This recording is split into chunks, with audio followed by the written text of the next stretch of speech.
Hello everyone, this is the topic I have taken species area relationship. This is for the students of class 12th biology. This topic is from the chapter number 15, okay, biodiversity and its conservation. So before we go to this topic, we will begin with latitudinal gradients. जैसे कि पहले ये वाले इसके previous video में बताया था pattern of biodiversity की बायोडाइवर्सिटी का पैटर्न क्या है, तो उसके लिए पैरामीटर्स जो होंगे वो अलग अलग होंगे। तो जैसे पहला पैरामीटर उसका हुआ लैटिट्यूडिनल ग्रेडियंट, एक पैरामीटर हुआ, या इसमें किस तरीके से चेंजेस हमें देखने के लिए मिलेंगे। Like species diversity decreased from equator towards poles, means यदि हम इक्वेटर से पोल्स की तरफ जाएंगे तो स्पीशीज डाइवर्सिटी जो है वो कम होती जाएगी। ओके, जब हम ट्रॉपिक्स की बात करते हैं तो ट्रॉपिक्स में स्पीशीज जो है डाइवर्सिटी, स्पीशीज की diversity that is more than temperate and polar regions.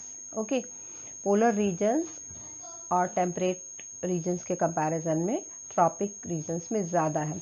और ट्रॉपिक रीजन किसको कहते हैं ये मैंने पहले भी बताया है, 23.5 डिग्री नॉर्थ वहाँ से लेकर 23.5 डिग्री साउथ, ये वाला रीजन जो होता है ये ट्रॉपिक कहलाता है। अब यहाँ पे बहुत सारे रीजन है कि इसमें क्यों हुआ करते हैं। दो I have covered all this in the previous video कि ट्रॉपिक में ऐसा क्यों है कि वहाँ के पर स्पीशीज की डाइवर्सिटी ज़्यादा होती। One region, the area that region is totally undisturbed. Okay, undisturbed है वो, मतलब नेचुरल जो कैलेमिटीज एंड ऑल जो हुआ करती है वो उसमें नहीं हुआ करती, that is a constant one.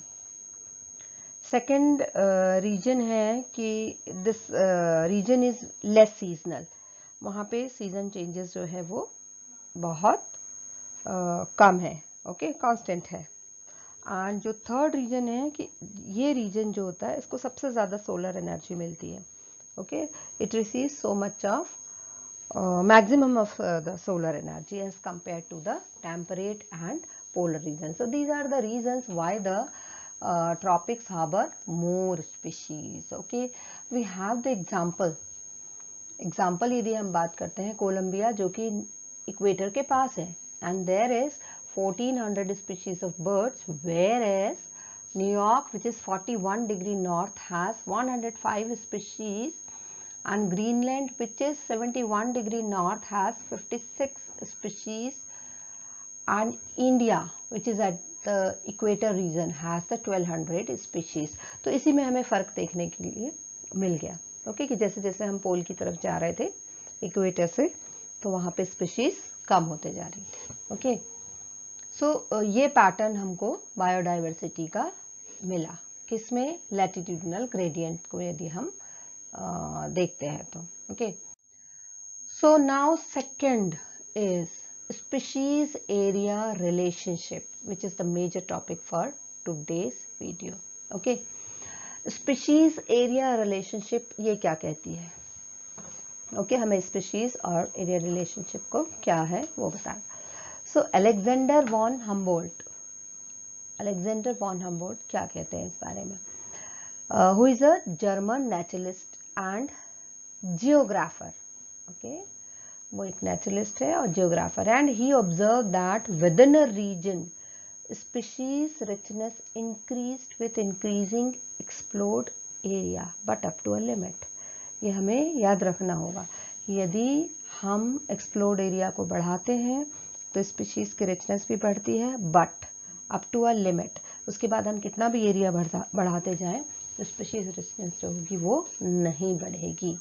Okay, ऐसा अलेक्जेंडर का ऑब्जर्वेशन था। अब this is a graph which is showing the species area relationship. ठीक है, ये बता रहा है area, this is area versus species richness. Okay, so this is like hyperbola. Okay, और ये जो इक्वेशन है, the equation that is log S is equal to log C plus Z log A.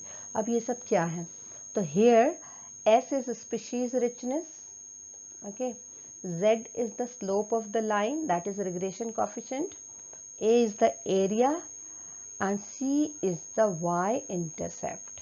Okay, so this is the graph which is showing this species richness versus area.